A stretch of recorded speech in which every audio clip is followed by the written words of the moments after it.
everybody. Welcome to NAB 2013, Day 2. We have returned. Hello, everyone that may be watching online at this point. Welcome to the show. Everyone that's in the audience, our vast audience in the first 3 minutes of the show opening. Thank you for sitting right in the front with us. We love it. Instead of a happy hour at the end of the day, we should have mimosas and Bloody Marys in the morning. That would be guaranteed to actually get people to show up at like 9 a.m. sharp. Exactly. There's enough. We have people willing to serve them. I said mimosas, now people are coming in. Suddenly he's like, what? Mimosas? Screw all these other booths. I'm on my way. Right. All right, so for the rest of the day, we're going to be showing you a lot of different functionality, a lot of different tools, all the new stuff that's been coming out in the animation world, as well as what's been going on with smoke, flame. It's just a ton of new stuff. In the first hour and a half or so, we're going to focus in the animation world. So we're going to be looking at 3ds Max 2014, Maya 2014, and some of the functionality particularly focused around broadcast, motion graphics, and those industries. So to start off, why don't we pass it over to Chris Murray over to my side here, who's going to take you through 3ds Max 2014. Great. Hi, good morning, everyone. Welcome to Day 2 of NAB. My name is Chris Murray, as Sean said, and I work in technical marketing. And we're going to cover what I call the 5 essentials of 3ds Max for motion graphic artists. And there's been a lot of motion graphics news lately, and we understand that we have an important role in that space, and we want to talk about that a little bit today. So I'm going to be covering 5 things in 3ds Max 2014. Some of them are conceptual, some of them are feature-oriented. You're going to see a little bit of everything in here today. So I just want to jump right in and start with our first essential, and that is that new in 2014, we have made some changes to the user interface that really make 3ds Max more approachable. We've been listening to a lot of customer feedback about how our interface works and what they like and don't like about it. And one thing that we've introduced now is this new default menu system with an enhanced drop-down menu system. And what this does is it doesn't necessarily replace anything that's currently on the interface that you might be used to. None of your favorite tools are going away or anything. But we've reorganized the drop-down menus so that you can do some interesting things with them. We've combined some commands in one set of menus, or we've brought a whole category of menus together in one place, so you don't have to dig around as much to do it. And the interesting thing about this is these are completely customizable. I call these breakaway menus. I'm not allowed to call them terrible menus because they're not terrible. And that joke yet remains. So we're going to just pull off a couple of different things just to show you how these menus can go together. I'm just arbitrarily grabbing several different things just to show the interoperability of this, and then you can dock them together and put them together and create custom workspaces that reflect the way that you want to work. And these can then be saved. Now, in that vein, and especially since we're talking about motion graphics, I've actually gone ahead and created a special enhanced menu system called Mograph Tools that I'm going to be making publicly available via my blog on the area after the show in the next couple weeks as we finish testing it up. And what I've done here, specifically as it relates to motion graphic artists, is I've gone through, done some research, and taken a look at all the different tools that tend to be used by motion graphic artists. And I've combined them into a menu system that reflects their use and intended use so that you don't have to dig around the interface to find them. So I've changed the nomenclature a little bit. We have 3D Create, where we have our both standard primitives and extended primitives all in one place. 2D tools, notice text is at the top because a lot of time motion graphic artists are doing text or titles. I've moved our basically some of the things from our modifier stack and our space warps all into one menu system. You can see this as well under the materials and UVs, where we have our material tools, lightings, and cameras all in one place and categorized appropriately. A good example of this is the Particles and Dynamics menu. Normally, these two features live in completely different areas of the interface, and I've brought them in to this drop-down menu to put them all in one place. So again, it's a good way to take a look at to think about how we're doing our work in here. And one thing I've taken the liberty of doing, and I'd love to get some social media feedback on this via my Twitter account or on my blog or whatever, and that is normally you see a lot of menu systems where the help file is at the end. And motion graphics and design work and animation work in general is a really collaborative process. And so what I've done is I've created a custom drop-down at the beginning, since we're left-to-right user interface readers.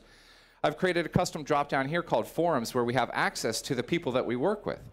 3ds Max communities on Facebook and in the area, help systems, feedback, and general support. I've put that at the front because frequently when I've seen new users to the interface, they're looking around over here for something to do, and they rarely see the help functions at the end. So I've decided to move the community features, as I call them, up to the front. So if you're on Twitter, you can tweet me at Chris M. Murray.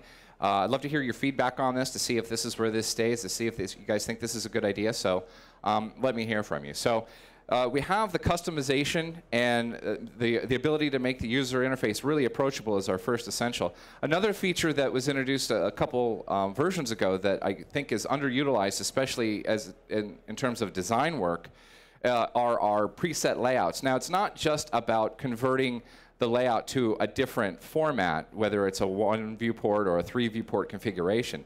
It's the fact that these viewports can be saved and remembered and used as presets. So if I jump over here, this kind of leads into our second essential, which is using the interface to our advantage and using the viewport displays to our advantage to close the loop on design decisions. Now, obviously, 3ds Max isn't going to make you a better designer because the smarts are on this side of the keyboard, right? So the tools that we've provided allow you to close the loop on design decisions, give you some options without committing to huge deliverables that you have to render out or re-render. So I have a couple of examples of the breadth of that design iteration, as I call it, right here in the viewport. So for example, on these two viewports over here on the right, we're taking a look at some of our non-photoreal stylized viewports. And these are viewport settings that can be added on the fly. They can be rendered to, and you can get a stylized look of whatever it is that you're trying to show. I've gotten a lot of good feedback on things like this because it allows the customer, or it allows our customers to show their clients things in more of a loose state without the full CG look, and allows for better kind of flowing of ideas and concept development. So this is just our graphite view, and we can switch to pastel and acrylics and things like that. One of the things I like about this is the viewport not just, it doesn't just affect the model itself, but it will also affect the background that goes in it. So if I drop in a background image, it's also affected by the stylized rendering of the viewport, which is really kind of nice. So it adds to that conceptual feel to it. Over here, we're kind of on the other end of the pendulum. We're looking at our more realistic styles. 3ds Max has been known as having best-in-class viewports for a long time, and they've only gotten better. In 2014, we've added additional kind of behind-the-scenes support for the DirectX 11 shaders, so that performance is continuing to improve. If I select this viewport and just arc rotate around, you can see we get really excellent viewport performance with high-quality visual fidelity on our rendering. And in this viewport down here, this is the extreme of visual fidelity in terms of what we call our extended viewport called Active Shade. And 3ds Max supports our iRay renderer directly within the Active Shade viewport. So if I go ahead and activate that, excuse me, if I go ahead and activate that, we still have access to all of our other stylized viewports, and then this viewport will begin an actual rendering using the iRay render that gives us a really high fidelity, continually refined image of what it is that we're working on. Now, I can continue to work on here, and while I'm working in any of these other viewports, this image will continue to refine and give us a really excellent feedback in terms of the materials, the lighting, textures, things like that. And if I were to go in here and actually move one of these objects, it's a real-time update to that other viewport. So I'll just go ahead and drag this out. Maybe we're repositioning a couple things. And then you notice in the viewport below, that updates and then re-renders. We're getting our illumination in there. We have some objects with illumination, and also the reflections coming off the iRay material. So really excellent use of our real-time rendering system for making better design decisions based on what you see in the viewport before you actually have to commit them to finished work. And obviously, the last part of our viewport system is our in-viewport exposure control. And what this allows us to do, specifically when we're using the mental ray exposure control, is this puts exposure in control of the artist like a camera.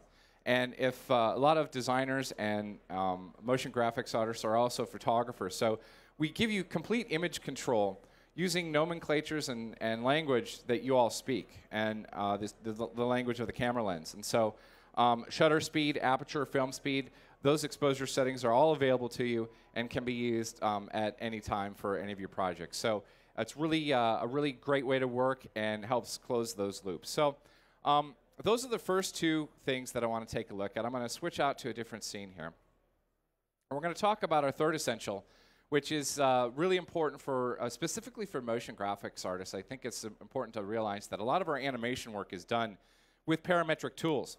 And what parametric tools are, if you're new to Max, a parametric tool is simply any object that we create. So for example, I'm just going to pop over and show you a good example of what parameters mean in the context of 3ds Max.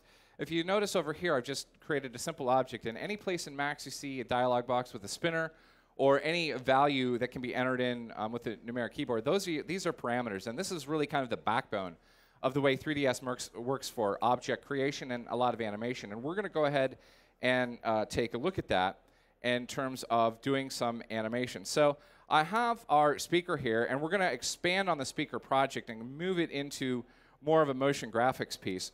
And so I have an audio track on here. Let me go ahead and play that real quick. All right, so we put an audio track on here, and you can see some things happening on the speaker, and we're going to recreate that using some of our parametric modifiers. So before I begin, though, I'm going to drop over to the dope sheet, and I want to just kind of refresh everyone's memory that you heard the audio track in there. This is one of those features that's been in Max for a really long time, but I don't think a lot of people really remember or realize, and that is we have a full-featured sound app, or excuse me, a sound track feature that we can add soundtracks to. You can see I put in the waveform there. This is a feature called Pro Sound. And let me go ahead and open it up here. And it gives us the ability to have multiple audio tracks within our timeline. You can be doing either, in this case, we're syncing to audio, but you may have spatial sound where you're doing a rendered out linear piece, and you have sounds happening at specific places where the camera's going by. So you can actually render out soundtracks relative to your 3D objects in your scene. It's really a powerful tool, and I'm not sure a whole lot of people actually realize that it's in there. So I'm going to go ahead and hop over to our curve editor. And actually, before I do that, we're going to put our modifier on here. So I have our object here. We were scrubbing through it, and we saw that a little preview of what's coming. We're going to want to move these parts of the speaker to the beat of the music. And for that, I'm going to use a modifier called clone.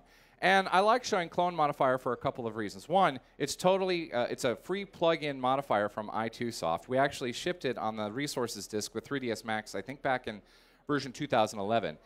It's still available. It's still totally free. It's a must-have staple, and it's a good example of how the Max community makes a lot of their tools available for free to get your job done. And this is a great example of how we're going to be cloning this object. Now, I can go ahead and I'll dial in a couple of clone objects there, and I'm going to go ahead and move this out like that. And you can see this is kind of the effect that we're getting. What it does is it takes one object and makes multiple clones of it. I can also rotate the clones as they come out. This is a completely parametric cloning system. And all of these features are animatable, and this is what I'm going to show you that we're going to do with the audio track. So I'm going to set a distance there. We'll just rough it in, say around -12 units there. And I can also choose how many clones that we want to have. And this is actually the parameter that we're going to animate with our audio track. So I'm just going to leave it at 1 or 1 for right now. And this is where we're going to go over to the curve editor. So I'm going to pop over to the curve editor. Okay, let's try that again.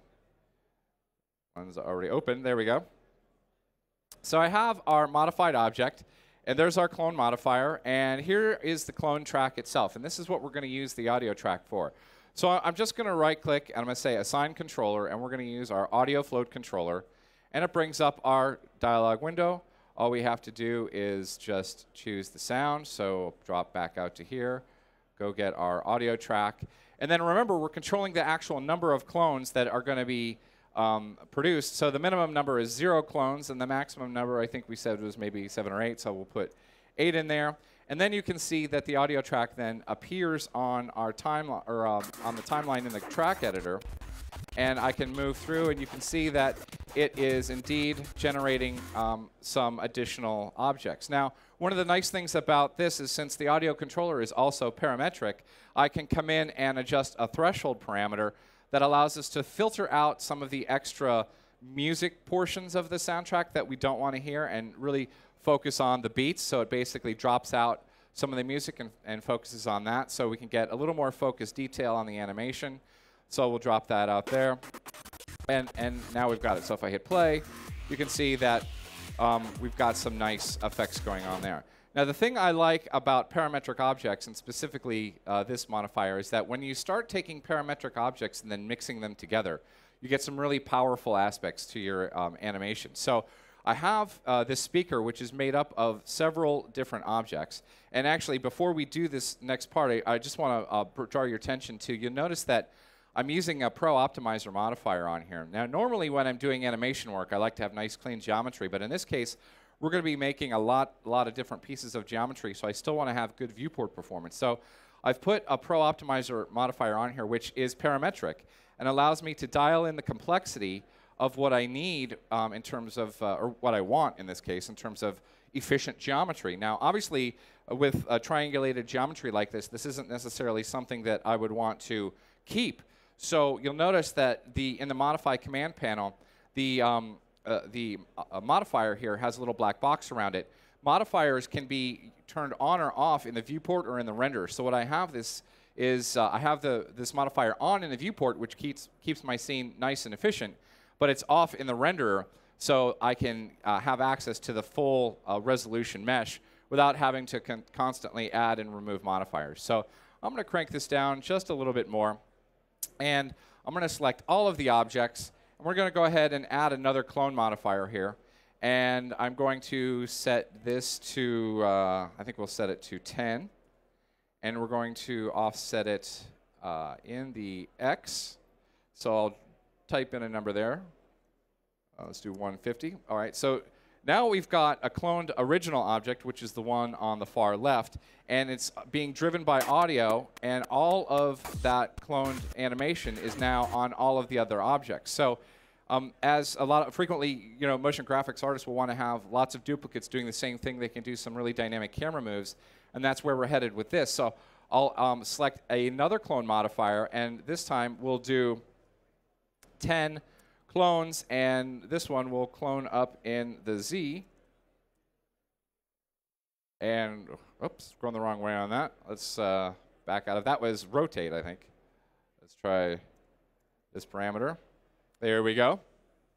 Just goes to show you can have a lot of different things. So now I have this huge wall of speakers that's being driven by parametric audio that is driving all of the different speaker effects. I put a camera in front of it, and we render it out, and we can get some really interesting, quick looks using our parametric tools. So that's one of the things that I really like about Max, especially in terms of motion graphics artists, is the parametric aspect of tools and combining tools together for great effect. And a clone modifier is an excellent example of that. So let's go ahead and move on to our next essential, or actually say the second half of this. And that is what I call where parametrics meets dynamics. Now, it wouldn't be a 3ds Max demo if we didn't have the teapot in here somewhere. So in 2014, now fully available in 2014, originally released in 2013 as a subscription Advantage pack, are our P-Flow tools, which are dynamic particles. So if you've ever used particles, you know that the particle menus are really daunting and very lengthy, great control. But with P-Flow, we combine the ease of use of our Mass Effects dynamic system with particles for some really interesting things. So I'm going to go ahead and start off really easy because simplicity is key. And I'm just creating a very simple particle flow. You notice I actually haven't even created, clicked in the scene yet. And I'm going to drag a empty M particle flow scene into our view. I'm going to delete this. And it automatically creates it in there. And this is the start of how our particles work. Now, if you've used Max Particles before, you know that, like I mentioned, you have long menus that you have to scroll through. Think of particle flow as a menu system that you just pull in the parts of the menu that you need. And that's really the way it works. And especially with our M particles, it's very easy to begin to do some interesting things. So I have some particles that are just dropping into the scene, and they're waiting for us to tell them what to do. So I have our teapot in here with a particle flow collision shape. And all I'm going to do is add our collision operator to it, our MP collision operator, and we'll drop it right into there. And we just say, OK, collide with the teapot. And now these particles collide. Now, we've seen dynamic objects that do this, but keep in mind, these are particles. So not only are the particles colliding with the object, they're colliding with themselves. So you can begin to get some really interesting things. And then we can hook up a force. So I'll bring in a force here, a force operator as well, like this. And I have a wind force that's in the scene. And I'll just go ahead and select that object and crank it up to 100. And just like that, we've created a really simple dynamic particle scene that we can then begin to do interesting things with. Now, the key thing to remember about this is the difference between pflow and maybe one of our standard particle systems is that you have control down to the particle level in pflow. And so it's very easy to create some really great looking things. So to that end, let me go ahead and close this, and I'll bring open another scene here that shows this. All right. And of course, we had a rebrand this year.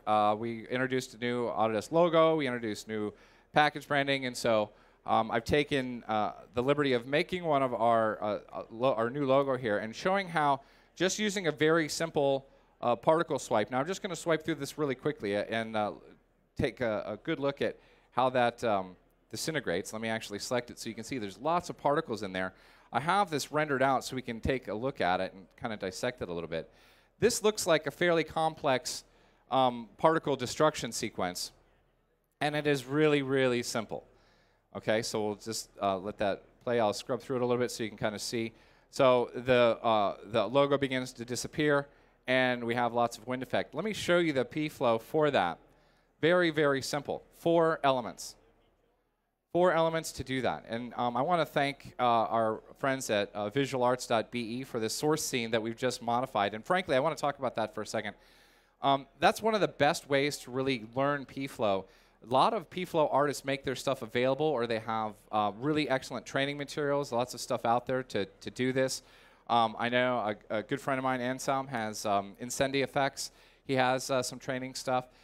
There's lots of easy things to do this. And in fact, one of the things that I really like, and that you may not be aware of this, is that Gary Davis, one of our 3ds Max artists, on his blog, we actually make available a whole series of particle flow presets. And I'm going to go ahead and just show you those really quickly. This is available to you, and this is really beneficial for motion graphics artists as well. These are all kinds of particle flow presets that you can load into your scene and experiment with and take a look with. So for example, I'll just show you what one looks like. I know a lot of times frequently we want to have like nice glittery glow effects across our objects, and in this case we can do this in 3D, and I'll be showing this in a little bit another part of my presentation here. But lots of presets that you can load and dissect and import into other import into other scenes and put to work for you. So just opening a couple other ones. These are all presets. These are all presets that you can just load in and put to use in your production. So you don't have to have a huge learning curve to do this. So it's really really good thing to show about that. So enough of that. Let's go ahead and move on to our next essential number 4. And that is what I call simplicity. Now, I've been trying to show simplicity in terms of pflow and learning it and things like that. So let's, I'm actually going to do a reset because I want to start this one. This one's so simple, I want to start it from an empty scene. And that's the new Perspective Match tool in 3ds Max 2014. So I'm going to come over here, and I'm going to go up to my assets, and I have a reference image of a photograph that I got. And we're going to drop this in our background. And I'm going to maximize our view. And I'm just going to confirm that our viewport background is set to match the bitmap aspect. So we'll say OK to that, apply to active view. All right, so the new perspective match tool in 2014 is probably one of my favorite new features, and it is ridiculously simple. A lot of times designers get the opportunity, besides doing a motion graphics piece or a design piece, if they're really lucky, they get the opportunity to do what I call a run-of-the-house complete package, where they get all of the signage, they get maybe a lot of the motion graphics stuff, and I thought this is a great example of a lot of different things going on that a studio or an agency might have the opportunity to do.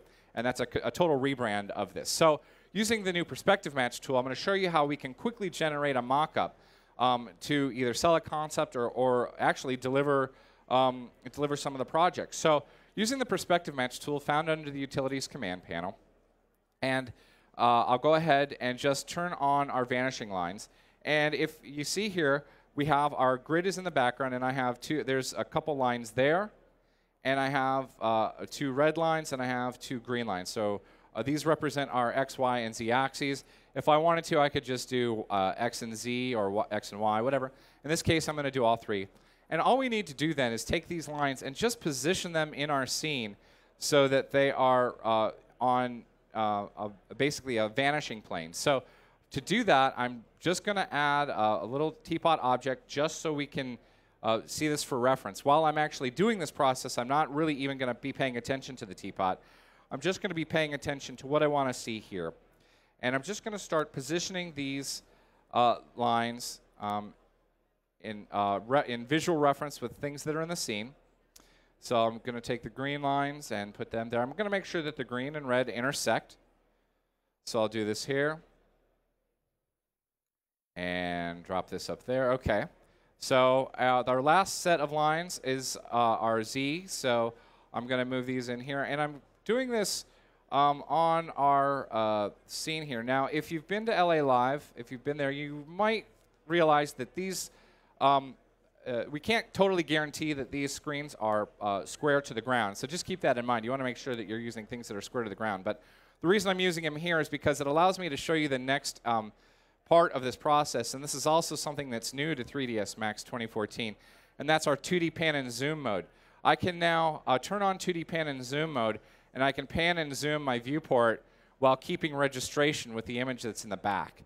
So this is very handy if you're doing image modeling or something like that. You can now zoom in and keep registration with your image. So I'm just going to tweak this a little bit. Definitely have some things that are off kilter. Get this in here. And this, we only really need to be close, at least for this one, because it's the only, I don't have time to totally get it in there. All right, so we've got it in there. I'm going to go ahead and exit 2D pan and zoom mode, and I'll do some simple adjustments for our scene here. Now, you notice I don't have a camera in the scene yet. Oh, we're pretty close, but in the spirit of saving some time, I'm going to go ahead and let's, oops, that's not what I meant to do. That's all right. Let's move that out there. Position it down a little bit. All right, so it got us pretty close. Maybe one little tweak here. And now we're ready to start building things within the scene. So I'm going to go ahead and just take a simple object, in this case a box. And it doesn't really matter what size of the box is. I mean, if we know the size of the screens that are in the scene, that's fine. But it really doesn't matter because right now this is just about matching a perspective.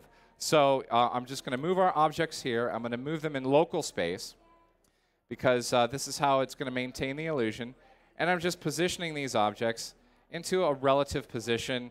Maybe I'll do a simple object shape here, just to tweak it just a little bit, make it a little bit wider, and then move it in. Now, once you get one in position, move it up there and over. Once you get one in position, you can begin to make copies. And so I'll go ahead and just make an instance copy of this, move it over. And this is where, at this point, we don't want to change the shape because we're making the general assumption that all the screens are basically the same. And as long as I'm moving it in local 3D space, oops, that wasn't, let's bring that back. Let's try shift clone. There we go, instance. Gotcha. And move it back. There we go. So now it's in 3D space. And I just basically block out all of the different screens so that we get something like this. I'll open up the final version here, and LA Live finish.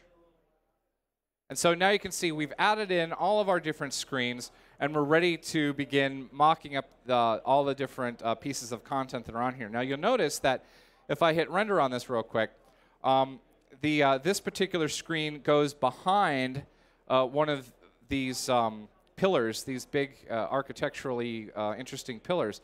So what I've done here is, since I made everything in a perspective and I use the local space to move everything around, I have a generally accurate representation of a 3D scene.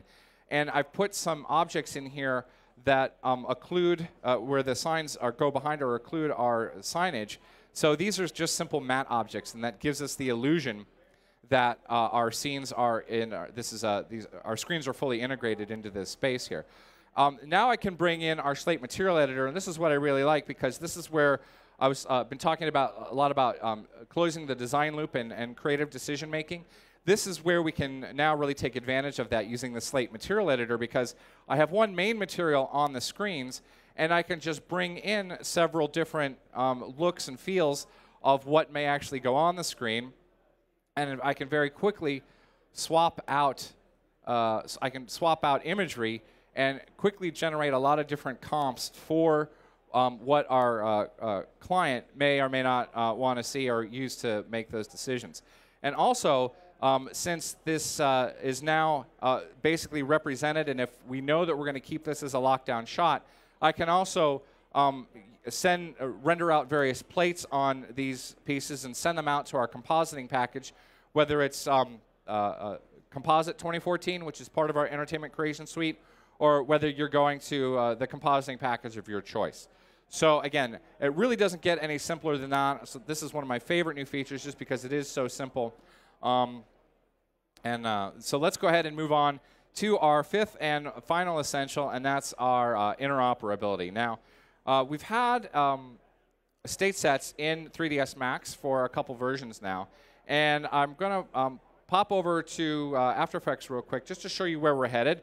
We have an award show opening sequence that we want to work with, and we're going to use our state sets feature to bring a couple of things over and talk about how we can make some quick edits in there. So back over in Max, we have part of our award show scene that I have here, and our director has, we have various categories for the titles, but you can see some of the categories have been named, but a couple haven't. But we still have to keep moving forward with our production. So we put in a couple pieces of placeholder text, and what we're going to do is we're going to move some of these things over using state sets and make some edits on the After Effects side. So what I want to do is isolate our text from the rest of our scene here. So I'm going to go ahead and open up our scene management and bring state sets back open.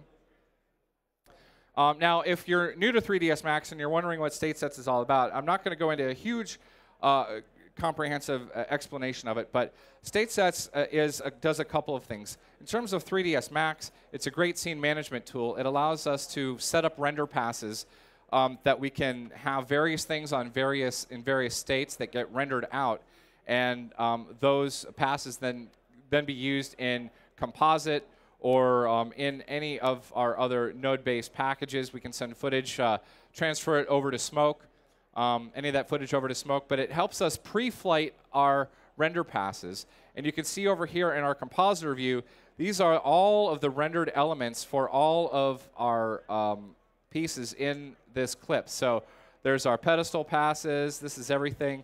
This gives us the ability to pre-visualize how our layers are going to look, and it really confirms that everything is set up the way we are going to need it. It does have one extra thing, that we can actually send a pre-built comp over to AE, but we're not interested in that today. We're really just interested in how we're going to get our text over there. So I'm going to go ahead and close the compositor window, and we're just going to go over to our objects. Now, what I want to do is I want to make sure that I'm not sending over anything else that I don't need, and I'm going to open up my layer window here, and I'm going to hide a couple of things. Actually, one thing I'm going to use is I'm going to use Outliner. If you know me, if you've seen any of my demos before, you know that I love this. This is a free script. that we can get from a script spot. It changes the way I work, but we'll talk about that later. I'm going to go ahead and I'm going to hide some things that I don't need. I don't need the main text, and I don't need the pedestals. I don't need anything else that might be in the scene. All I really want are the cameras and the text. So what I'm going to do is I'm going to select the cameras, and I'm going to select the text. Oops, try that again with the Control key. Select the cameras and select the text. Confirm that I have the right number of entities selected, and I'm just going to initialize them. Confirm that I have those created, and turn that back off. And now we're ready to actually send this over using our media sync feature.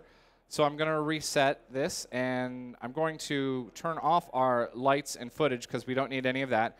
We're just going to send our camera solids and nulls over there. So we'll say create link, and I'm going to send over our pedestal text, and we'll call this one pedestal text 6 so we know that it's working correctly.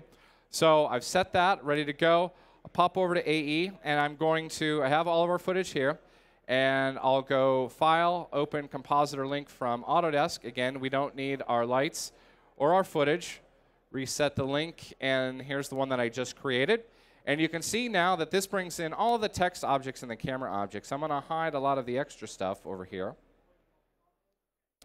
so we can see what's going on. As I scrub through this, our text has come over, and our text is actually static in 3ds Max. It's our camera is the thing that's moving, so this is bringing over an animated camera and text directly onto the layers within After Effects. Now, like I said, the director has not given us the names of these things, but I understand we just got a word that we actually now know what some of these things are going to be. So one thing I can do is I can go in here and I can just double-click on the text object, and I'm in After Effects with a 3ds Max text object, and I can just change the name right in here. So I'll just do a quick edit. Call this is going to be the roto category. And make sure I have my select tool on, and we'll double click this one. This is going to be our mocap category. So these are going to be all the things for this award show. Now we need to align everything up as well. I'm going to bring back our pedestal element and bring that back in. Okay, so you notice the timing is way off on this. Bring both of them back in here so it looks nice, and so we get a good idea of what this is going to look like. So our timing is off, so we need to adjust the camera. So what I'm going to do is I'm going to go ahead and just grab the camera timing, bring it back a little bit. Now, these are coming from different places, so that doesn't have to line up, but we want them to arrive at the same place at the same time. All right, so that's pretty close. The camera's still a little early. Bring it back a little bit more. All right, so good enough for right now. Now that everything is there, we notice that the word compositing doesn't line up correctly, and a couple of other things aren't the way we want them to be.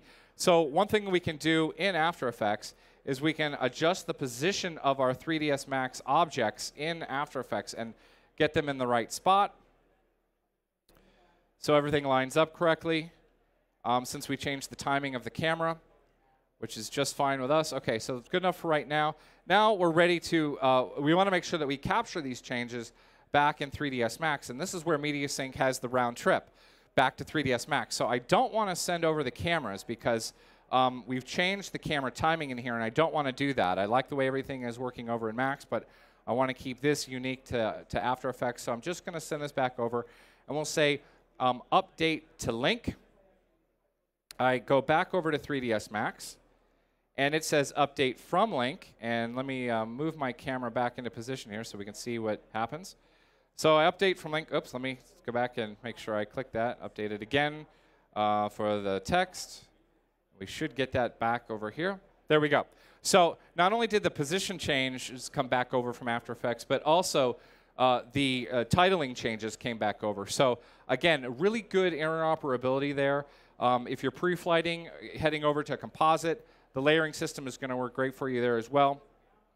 When it comes to interoperability, specifically as it relates to 3ds Max, 3ds Max, in my opinion, has some of the best interoperability for a huge family of 3D apps than anything that's available. If you see, we can go to Maya, we can go to Softimage, Motion Builder, and Mudbox, especially if you're using some of the retopo tools in Mudbox. Really a great interoperability story that gives you a lot of unrestricted workflows and a scalable pipeline.